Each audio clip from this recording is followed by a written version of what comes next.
Assistant की इतनी बड़ी भर्ती वापस आई है। 1200 से ज़्यादा वैकेंसी, टेंथ पास एलिजिबिलिटी, और ये एक गवर्नमेंट जॉब, सैलरी 49,000 तक। और सबसे बड़ी बात है कि ये वैकेंसी पूरे 9 साल के बाद आई है। इसकी आखिरी वैकेंसी 2016-17 में आई थी, अब सीधा ये 2026 में आई है। क्वालिफिकेशन सिर्फ 10वीं पास रखी गई है, मतलब लाखों बच्चे फॉर्म भरेंगे। तो अगर आप सच में सिलेक्शन लेना चाहते हो तो इस वीडियो को बिल्कुल लास्ट तक देखना, क्योंकि मैं सिर्फ आज आपको नोटिफिकेशन ही नहीं बल्कि वो हिडन बातें भी बताऊंगा जो सिलेक्शन में सबसे ज़्यादा काम आएगी। तो चलिए बिना किसी देरी के हम शुरू करते हैं। Hello friends, welcome back to the channel. मैं आज एक ऐसी वैकेंसी लेकर आया हूँ जिसमें 10वीं पास भी एलिजिबल है और ग्रेजुएशन भी एलिजिबल है। इसमें टोटल 1200 से ज़्यादा वैकेंसी रखी गई है। तो चलिए बिना किसी देरी के मैं बताता हूँ। आज के इस वीडियो में मैं आपको बताऊंगा कि कौन एलिजिबल है, कौन फॉर्म नहीं भर सकता है, कितनी सैलरी मिलेगी, नेगेटिव मार्किंग कितनी है, फीमेल रिजर्वेशन किसको मिलेगा, और महाराष्ट्र के बाहर वाले फॉर्म भर सकते हैं कि नहीं, डॉक्यूमेंट्स कौन से लगेंगे, और आखिर कंपटीशन कितना रहेगा। ये सब चीज़ आपको वीडियो में बताऊंगा, इसलिए इसे स्किप मत कीजिएगा। सबसे बड़ी अपडेट ये है कि ये कोई छोटी मोटी भर्ती नहीं है। हॉस्पिटल असिस्टेंट की इतनी बड़ी भर्ती लगभग 9 साल बाद देखने को मिल रही है। इस वजह से इस भर्ती का क्रेज बहुत ज़्यादा रहने वाला है, क्योंकि आज के समय में कम क्वालिफिकेशन वाली जॉब्स बहुत कम निकलती है, वैकेंसीज कम आती है और कंपटीशन बहुत ज़्यादा रहती है। लेकिन इस बार 1200 पद निकले हैं, जो अपने आप में बहुत बड़ी बात है। टोटल वैकेंसी की बात करें तो मैं आपको बताता हूँ, ये वैकेंसी हॉस्पिटल असिस्टेंट के कुल 1200 पद पर निकाली गई है। ये भर्ती MPESB यानी Madhya Pradesh employ selection board द्वारा कराई जा रही है। अब कैटेगरी वाइज समझिए कि किस कैटेगरी के लिए कितनी पोस्ट निकाली गई है। अगर हम यूआर कैटेगरी की बात करें तो उसमें 324 पद है, EWS के लिए 120, SC कैटेगरी के लिए 192 पोस्ट है, ST के लिए 240 और OBC कैटेगरी 324 पोस्ट है। यानी हम बात करें तो OBC और यूआर वालों के लिए भी इस बार काफ़ी अच्छी वैकेंसी है। साथ में ST और SC वालों के लिए भी वैकेंसी में कोई कमी नहीं है। इसके अलावा महिला रिजर्वेशन आपको मिलेगा। अगर आप एक्स सर्विसमैन है तो आपको उसमें कोटा मिलेगा, और कॉन्ट्रैक्ट वर्कर्स कोटा भी दिया गया है। साथ ही साथ दिव्यांग रिजर्वेशन को भी इस बार ध्यान में रखते हुए पोस्ट दिए गए हैं। अब मैं क्वालिफिकेशन की बात करूं तो दोस्तों, क्वालिफिकेशन की बात करें तो कैंडिडेट का सिर्फ 10वीं पास होना ही जरूरी है। अगर आपने सिर्फ हाई स्कूल से 10th पास किया है तो आप एलिजिबल हो, और यही वजह है कि इस भर्ती की बहुत ज़्यादा डिमांड है। आप एक बार सोचो कि अगर आप 10th पास हो और आपको सरकारी नौकरी मिलेगी, हुई 45,000 सैलरी वाली, तो किसको नहीं चाहिए। और इसमें यह है कि इसकी पोस्टिंग कहीं नहीं होगी, आपका ट्रांसफ़र कहीं नहीं होगा, आप जहाँ से शुरू करोगे आखिरी तक, आपके रिटायरमेंट तक आप वही रहोगे।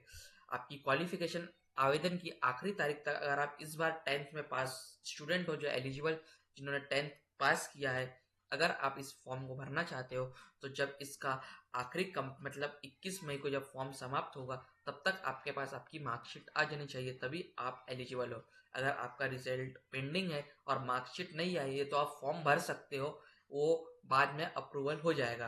अगर आपने कुछ गलत इन्फॉर्मेशन डाला तो फॉर्म रिजेक्ट हो सकता है। अब मैं एज लिमिट की बात करूं तो मिनिमम एज लिमिट 18 साल रखी गई है, और मैक्सिमम एज लिमिट कैटेगरी के हिसाब से हर कैटेगरी को 5 साल का रिलैक्सेशन दिया गया है। जैसे ST SC को रिलैक्सेशन मिला है, OBC को रिलैक्सेशन मिला है, और फीमेल कैंडिडेट को भी रिलैक्सेशन मिला है। अगर आप कोई सरकारी कर्मचारी हो या गवर्नमेंट एम्प्लॉय हो तो भी आपको बेनिफिट मिला है। जो यूआर के लिए एज लिमिट है वो 30 साल से 32 साल के बीच में है। आप नोटिफिकेशन में पूरा डिटेल पढ़ सकते हो। आपको एक और चीज़ मैं बता देता हूँ जो बहुत इंपॉर्टेंट चीज़ है। आपके 10th के बोर्ड के मार्कशीट में जो डेट ऑफ बर्थ लिखी जाएगी वही डेट ऑफ बर्थ आपका फाइनल माना जाएगा। अगर आपके 10th के मार्कशीट में कुछ और डेट ऑफ बर्थ है, आप कुछ और दे रहे हो, तो वो केस में फॉर्म रिजेक्ट हो जाएगा। इसलिए जो डेट ऑफ बर्थ 10th के मार्कशीट में लिखी है वही डेट ऑफ बर्थ आपको फॉर्म फिलिंग के समय भरना होगा। डेट ऑफ बर्थ बाद में चेंज नहीं होगा। अब मैं सैलरी की बात करूँ तो इसमें सबसे इम्पोर्टेंट चीज़ है कि इसका जो पे स्केल है वो लेवल 1 रखा गया है। मतलब सैलरी आप मान के चले, जो बेसिक सैलरी हो 15,500 से लेकर 45,000 तक बेसिक सैलरी है।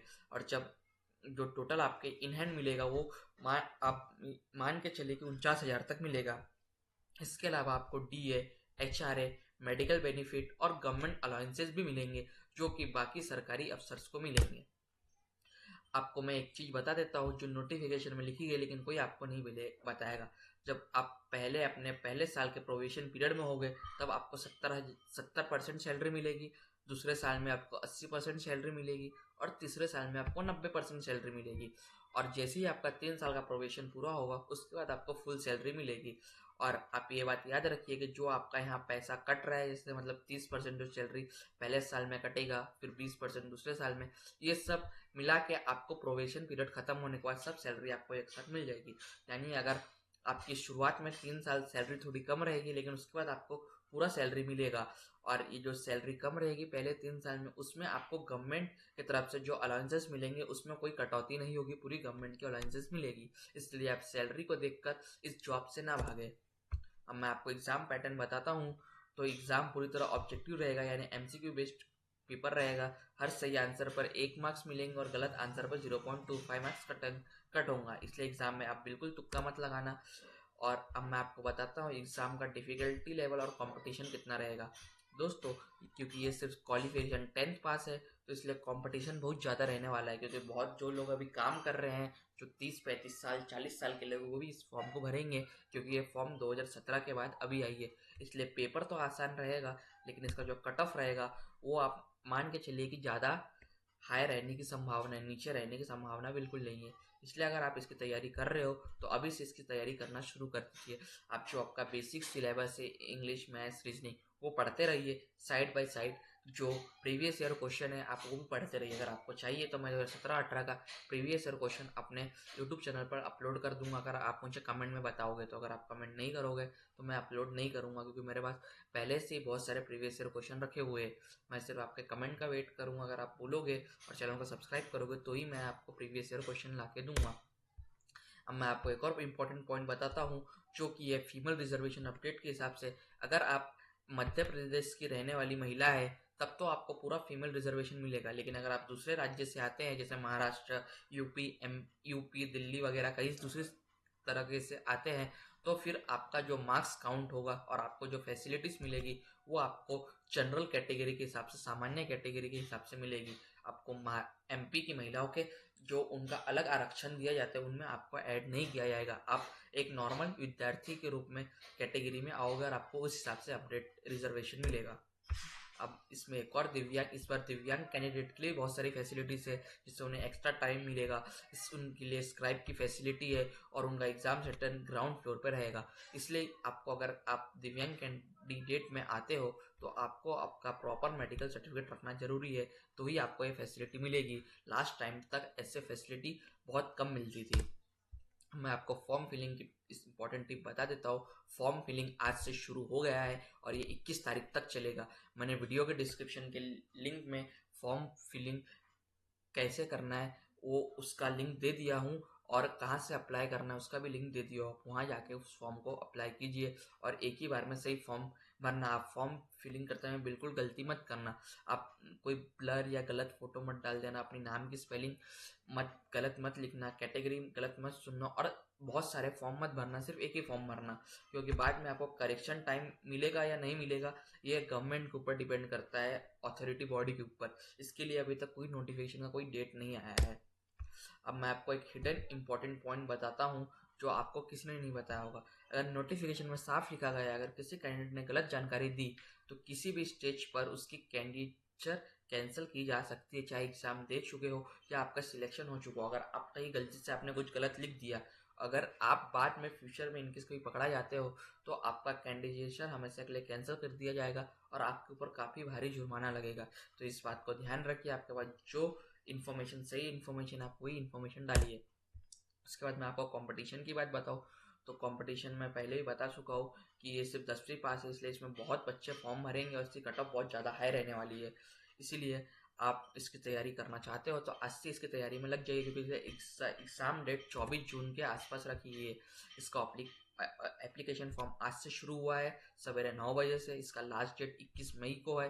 एप्लीकेशन करेक्शन 7 मई से शुरू होगा और इसका लास्ट डेट करेक्शन 26 मई तक है। और इसका जो एग्ज़ाम डेट दिया गया है वो 24 जून को दिया गया है। मतलब आज से आप मान के चलिए कि आप 21 मई तक फॉर्म फिल करोगे और आपका जो लास्ट डेट और एग्ज़ाम डेट है वो 24 जून है, मतलब 30 दिन ही है आपके पास। मैं आपको बोलूँगा आज ही फॉर्म फिल कर लीजिए और एग्ज़ाम की तैयारी में लग जाइए।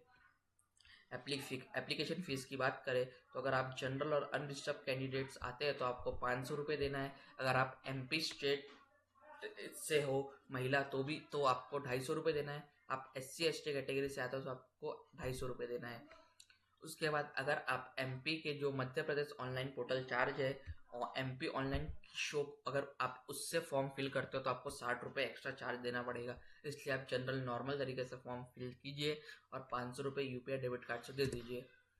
अब मैं आपको बताता हूँ कि कौन अप्लाई नहीं कर सकता है। अगर आपके 2 से ज़्यादा बच्चे हैं आपकी फैमिली में और जिनका जन्म 26 जनवरी 2001 के बाद हुआ है तो आप इस भर्ती के लिए एलिजिबल नहीं हो। मतलब अगर आप 4 लोग हो फैमिली में, 5 लोग हो और आपके घर में 3 बच्चे हैं आपको लेकर, तो अगर उनका जन्म 26 जनवरी 2001 के बाद हुआ है तो आप इस भर्ती के लिए एलिजिबल नहीं हो। उससे पहले वाले इस भर्ती के लिए एलिजिबल है। इसके अलावा फेक डॉक्यूमेंट, मल्टीपल फॉर्म और गलत जानकारी देने वाले कैंडिडेट का कैंडिडेशन कैंसिल हो सकता है और फ्यूचर के MP के सभी एग्जाम से वो कैंसिल हो जाएंगे। तो दोस्तों ऐसी वैकेंसी बार बार नहीं आती है। 9 साल बाद इतनी बड़ी वैकेंसी आई है, वो भी 10वीं पास, 1200 वैकेंसी, गवर्नमेंट जॉब और एकदम डिसेंट सैलरी। तो ये अगर आप सीरियस हो तैयारी को लेकर तो ये मौका आपकी ज़िंदगी बदल सकता है।